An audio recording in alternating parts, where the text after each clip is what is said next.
Hello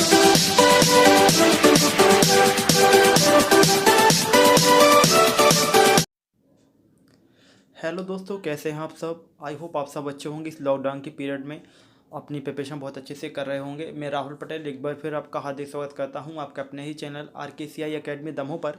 जैसा कि आपको पता है कि मैं यहां आपको और सभी टाटा एग्जाम से रिलेटेड महत्वपूर्ण इन्फॉर्मेशन शेयर करते रहता हूं। तो आज मैं आपके साथ कुछ महत्वपूर्ण इन्फॉर्मेशन शेयर करने आ रहा हूँ जो आपकी सभी टेट एग्जाम में हमेशा यहाँ से क्वेश्चन आपकी मोस्टली पूछ लिए जाते हैं। तो चलिए स्टार्ट करते हैं इस इंपॉर्टेंट सेशन को। इस सेशन को स्टार्ट करने से पहले मैं आपसे कहना चाहता हूँ कि यदि आप हमारे यूट्यूब चैनल पर नए हैं तो हमारे चैनल को सब्सक्राइब करें, बेल आइकन क्लिक कर दें जिससे आने वाली वीडियो का नोटिफिकेशन आपके पास सबसे पहले पहुँच सके।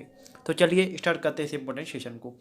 आज के इस इंपॉर्टेंट सेशन में हम डिस्कस करने जा रहे हैं वन्यजीव संरक्षण, जो आपके वन्यजीव संरक्षण अधिनियम है उसके बारे में, जो आपका वाइल्ड लाइफ कंजर्वेशन है उसके बारे में, कि वहाँ से कुछ इंपॉर्टेंट फैक्ट जो आपके एग्जाम में पूछ लिए जाते हैं। तो मैं उन फैक्टों को आपके साथ डिस्कस करूँगा। जैसा कि आपको पिक्चर में भी शो हो रहा है कि हम लोग यहाँ पे आपका 1 मिनट कि जो वन्यजीव संरक्षण अधिनियम है उसके बारे में थोड़ा सा कुछ इंपॉर्टेंट फैक्ट जो हैं जो आपके सभी एग्जाम में आते हैं उसमें डिस्कस करने जा रहे हैं। तो चलिए स्टार्ट करते हैं इस इंपॉर्टेंट फैक्ट को।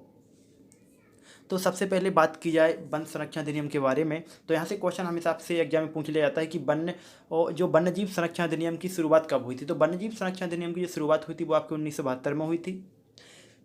इसी समय विश्व में जो क्या हुई थी आपकी जो प्रोजेक्ट टाइगर की भी शुरुआत हुई थी। ओके, इसके बाद अब बात करते हैं कि टाइगर प्रोजेक्ट है क्या, उसके जनक कौन है। तो विश्व में जो प्रोजेक्ट टाइगर के जनक हैं वो आपकी ज्ञानी मेड फोर्ड हैं, एवं भारत में जो इसके हैं वो कैलाश सांकेल को कहा जाता है। ओके, अब बात करते हैं नेक्स्ट कि हाल ही में जो आपका क्लाउड लिपार्ड्स के अध्ययन में किसको चुना गया है, आपका डाम्पा जो मिजोरम को चुना गया है ना। अब बात करते हैं जो आपके राष्ट्रीय उद्यान है उससे संबंधित कुछ महत्वपूर्ण फैक्ट जो आपके एग्जाम में हमेशा पूछ लिए जाते हैं। तो बात करते हैं केबुल लामजाओ जो आपका राष्ट्रीय उद्यान है उसके बारे में। तो केबुल लामजाओ जो आपका राष्ट्रीय उद्यान है यह लोकटक झील मणिपुर में स्थित है ना, जो एकमात्र तैरता हुआ राष्ट्रीय उद्यान है। यदि कभी आपसे एग्जाम में पूछ लिया जाता है कि ऐसा कौन सा मात्र तैरता हुआ राष्ट्रीय उद्यान है, तो आपका वो क्या होगा, केबुल लामजाओ होगा, है ना। इसके बाद चलते हैं नेक्स्ट फैक्ट की ओर। एक सींग वाला गैंडा। ओके, एक सींग वाला जो गैंडा है वो कहाँ पाया जाता है। तो एक सींग वाला जो आपका गैंडा है वो यह केवल काजीरंगा या फिर असम में पाया जाता है, जिसे बक्सा राष्ट्रीय अभ्यारण्य जो है पश्चिम बंगाल में भी इसको रखा जा रहा है। ओके, इसके बाद बात करते हैं तीसरे फैक्ट के बारे में, एशियाई शेर के बारे में, कि जो एशियाई शेर हैं तो वो कहाँ पाए जाते हैं। तो एशियाई शेर जिन्हें बब्बर शेर भी कहा जाता है पूरी दुनिया में केवल गिर राष्ट्रीय उद्यान जो आपका गुजरात में है वहाँ पर पाए जाते हैं।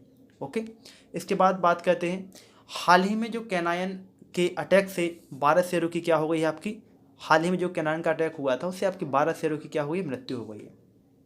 इसलिए कुछ ऐसे शेरों को कुनो पालमपुर राष्ट्रीय, अब जो शिवपुरी में राष्ट्रीय उद्यान है वहाँ पर उसको सेव रखा गया है, क्योंकि जो कैनायन में अटैक से 12 शेरों की मौत हुई है। तो उसको देखते हुए अब गवर्नमेंट ने क्या किया कि जो कुछ ऐसे शेरों को जो कुनो पालन राष्ट्रीय उद्यान है जो आपको शिवपुर में है, शिवपुरी में, वहाँ पर उसको उन शेरों को सुरक्षित रखा गया है। इसके बाद चलते हैं नेक्स्ट। हाल ही में जो आपका गुरु घासीदास अभ्यारण्य है उसको राष्ट्रीय उद्यान बनाया गया है ना। अभी इसी समय की बात है कि जो गुरु आपका घासीदास अभ्यारण्य था उसको राष्ट्रीय उद्यान घोषित कर दिया गया है। ओके, इसके बाद बात करते हैं नेक्स्ट। हाल ही में आए न्यू रिपोर्ट के अनुसार, हाल ही में जो आपकी न्यू रिपोर्ट आई है उसके अनुसार सबसे ज़्यादा बाघ आपके मध्य प्रदेश में 525, उसके बाद कर्नाटक में 524 और उत्तराखंड में 100 बाघ ही बचे हैं। ओके, इसके बाद बात करते हैं कि भारत में सबसे ज़्यादा राष्ट्रीय उद्यान कहाँ पे हैं। तो भारत में सबसे ज़्यादा जो आपके राष्ट्रीय उद्यान वो आपके कहाँ पे हैं, मध्य प्रदेश में। कितने, 12। यहाँ से भी क्वेश्चन हमेशा मोस्टली पूछा लिया जाता है। ओके, इसके बाद अब बात करते हैं कि विंटर सीजन में घाना पक्षी एवं केलादेव राष्ट्रीय उद्यान में साइबेरियन सारस देखने को मिलते हैं। जब आपका विंटर सीजन होता है तो उसमें जो घाना पक्षी और केलादेव जो राष्ट्रीय उद्यान हो गया राजस्थान का, तो वहाँ पे आपको साइबेरियन सारस यहाँ पे आपको देखने मिलते हैं। ओके, इसके बाद हाल ही में जो राजस्थान में कई पक्षियों की मौत हुई, राजस्थान में क्या हुई, कई पक्षियों की मौत हुई, जिसमें सबसे ज़्यादा क्या थे, ग्रेट इंडियन बिजट थे, जो जो आपकी IUCN है उस रेड डेटा बुक में शामिल है। अब आपको पता होना चाहिए रेड डेटा बुक है क्या। तो रेड डेटा बुक एक ऐसी बुक होती है जिसमें जो विलुप्त हो रही प्रजाति होती हैं, पशु पक्षी होते हैं, उन सबको वहाँ पर सम्मिलित किया जाता है। ओके, अब इसके बाद बात करते हैं कि मध्य प्रदेश की यह घाटी कहाँ पे है। तो यह जो मध्य प्रदेश में कहाँ पे पाए जाते हैं, साइबेरियन, तो वो आपके ग्वालियर जिले में पाए जाते हैं। ओके, इसके बाद बात करते हैं सिमलीपाल कि सिमलीपाल राष्ट्रीय उद्यान है क्या। तो सिमलीपाल जो आपका राष्ट्रीय उद्यान है, इस राष्ट्रीय उद्यान में एक खास तरह की कछुआ पाया जाता है जिसे ओलिव रिडले के नाम से कहा जाता है। यहाँ हमेशा आपसे एग्जाम में क्वेश्चन पूछ लिया जाता है कि जो ओलिव रिडले वो किस राष्ट्रीय उद्यान में पाया जाता है। तो आपका जो सिमलीपाल राष्ट्रीय उद्यान है वहाँ पे आपका जो ओलिव रिडले नामक कछुआ वहाँ पे पाया जाता है, जो पूरे विश्व में केवल 2 भागों में पाया जाता है। एक आपका इक्वाडोर हो गया साउथ अमेरिका में, और दूसरा आपका पाया जाता है भारत में। ओके, इसके बाद बात करते हैं कि हाल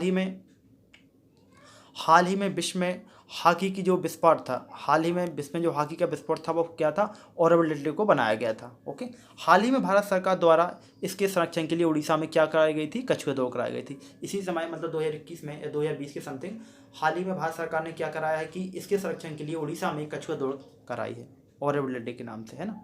इसके बाद बात करते हैं जिम कॉर्बेट राष्ट्रीय उद्यान के बारे में कि जिम कॉर्बेट राष्ट्रीय उद्यान, तो जिम कॉर्बेट राष्ट्रीय उद्यान है जो भारत का है पहला राष्ट्रीय उद्यान है। इसका जो ओल्ड नेम है वो आपका क्या है, पुराना नाम हेली नेशनल पार्क है। कभी कभी एग्जाम में पूछ लिया जाता है। इस पार्क से होकर अब इसका नाम क्या रख गया है जो, तो सॉरी, अब इसमें एक महत्वपूर्ण फैक्ट ये भी आता है कि जो हेली नेशनल पार्क है आपका जिम कॉर्बेट राष्ट्रीय उद्यान, तो वहाँ से आपकी कौन सी नदी निकलती है, तो वहाँ पे आपकी जो रामगंगा नदी वहाँ से होकर आपकी निकलती है। इसके बाद बात करते हैं विश्व का पहला राष्ट्रीय उद्यान, तो विश्व का जो पहला राष्ट्रीय उद्यान है वो आपका क्या है, योलो नेशनल पार्क है, जो आपकी यूएसए और कनाडा की बॉर्डर पर स्थित है। ओके, इसके बाद बात करते हैं कृष्ण वन्यजीव अभ्यारण्य कि कृष्ण वन्यजीव अभ्यारण्य है क्या। तो इस अभ्यारण्य में हाल ही में माइनिंग पर रोक लगाई गई। यहाँ पर क्या हो गया, सारे अभ्यारण्य में जो माइनिंग होती थी उस पर क्या लगा गया है, बैन लगा दिया गया है, रोक लगा दी गई है। ओके, इसके बाद बात करते हैं कि भारत में कुल राष्ट्रीय उद्यान कितने हैं, तो भारत में जो कुल राष्ट्रीय उद्यान है वो आपकी 105 है, और ये जो आपका सेनेटल पीक वो कहाँ पे है, नेपाल में स्थित है। ओके, इसके बाद अब बात करते हैं थोड़ी सी संरक्षण परियोजनाओं के बारे में कि हाथी संरक्षण परियोजना की शुरुआत कब हुई थी। तो हाथी संरक्षण परियोजना की जो शुरुआत की गई थी वो 1992 में की गई थी। ओके, इसके बाद अब थोड़ा सी बात और करते हैं राष्ट्रीय उद्यान संबंधित महत्वपूर्ण फैक्टों के संबंध में कि मध्य प्रदेश भारत में सर्वाधिक राष्ट्रीय उद्यान वाला राज्य है। ओके, प्रदेश में यहाँ के कितने राष्ट्रीय उद्यान पाए जाते हैं, 11 राष्ट्रीय उद्यान है। कान्हा-किसली राष्ट्रीय उद्यान मध्य प्रदेश का पहला ऐसा राष्ट्रीय उद्यान है जो बाघ परियोजना में क्या है, सम्मिलित है। ओके, इसके बाद मध्य प्रदेश में जो आपके वन्यजीव संरक्षण लागू हुआ था वो 1974 में हुआ था। इसके बाद बात करते हैं जिम कॉर्बेट राष्ट्रीय उद्यान उत्तराखंड के बारे में कि आपका जो जिम कॉर्बेट राष्ट्रीय उद्यान उत्तराखंड का है उसका कुछ महत्वपूर्ण फैक्ट। तो बाघों के लिए भारत के पहले और प्रसिद्ध राष्ट्रीय उद्यानों में से एक है, कौन सा आपका, जिम कॉर्बेट राष्ट्रीय उद्यान, जो कहाँ पे है, उत्तराखंड में है। पार्क में एक बड़ा क्षेत्र जिसमें 5 क्षेत्रों में विभाजित किया गया है। जिम कॉर्बेट राष्ट्रीय उद्यान पार्क आपका जो नक्शा है आपको जंगल के अंदर स्वच्छ रूप में घूमने के लिए मिल सकता है। तो प्रथम क्षेत्र में झरना वगैरह बताया गया है वहाँ पर, है ना, अदर चीज़ें हैं फैक्ट बताई गई, लेकिन ये आपके लिए ज़रूरी नहीं है। अब बात करते हैं कान्हा-किसली राष्ट्रीय उद्यान, तो आपका जो कान्हा-किसली जो राष्ट्रीय उद्यान है वो आपका मध्य प्रदेश में है। कहाँ पे आपका स्थित है, बनमेट, वो आपका मध्य प्रदेश में स्थित है। इसके बाद चलते हैं थोड़ा नेक्स्ट और कि मध्य प्रदेश में जो आपका कान्हा-किसली राष्ट्रीय उद्यान है उसके बारे में थोड़ी सी बात करते हैं, बनमेट, कि मध्य प्रदेश में स्थित कान्हा-किसली नेशनल पार्क की खूबसूरत झीलों वाली नदियों और विस्तृत घास के मैदानों के लिए एक प्रसिद्ध समृद्ध क्षेत्र है ना। यह एक बड़ा पार्क है। यहाँ पे सफेद बाघ, हिप्पो जैसी लुप्त प्रजातियाँ संरक्षण करने के लिए कुछ अनुसंधान बनाए गए हैं।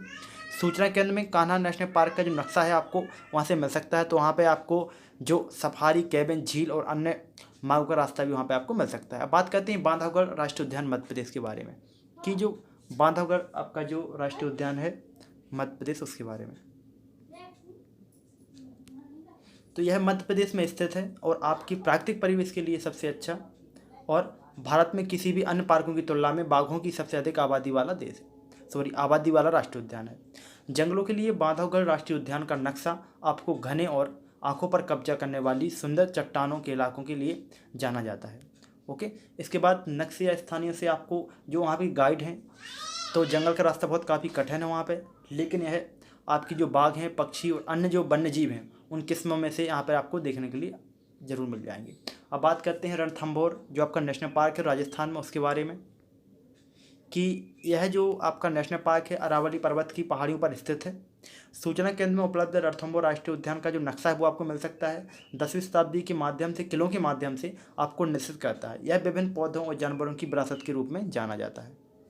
ओके, तो मैंने आपको यहाँ पर डिस्कस किया कुछ इंपॉर्टेंस ऐसे फैक्ट जो आपके वन्यजीव संरक्षण अधिनियम से लिए गए हैं। उसके अलावा मैंने आपको यहाँ पे कुछ ऐसे महत्वपूर्ण फैक्ट डिस्कस किए हैं जो आपके सभी टाइट एग्जाम में पूछे जाते हैं आपके राष्ट्रीय उद्यान से संबंधित। तो आई होप कि आपको यह सेशन पसंद आया हो। यदि आपको यह सेशन पसंद आता है तो सेशन को लाइक करें, शेयर करें अपने दोस्तों के साथ, और यदि आप हमारे यूट्यूब चैनल पर नए हैं तो हमारे चैनल को सब्सक्राइब करें, बेल आइकन क्लिक करें, जिससे आने वाली वीडियो का नोटिफिकेशन आपके पास सबसे पहले पहुँच सके।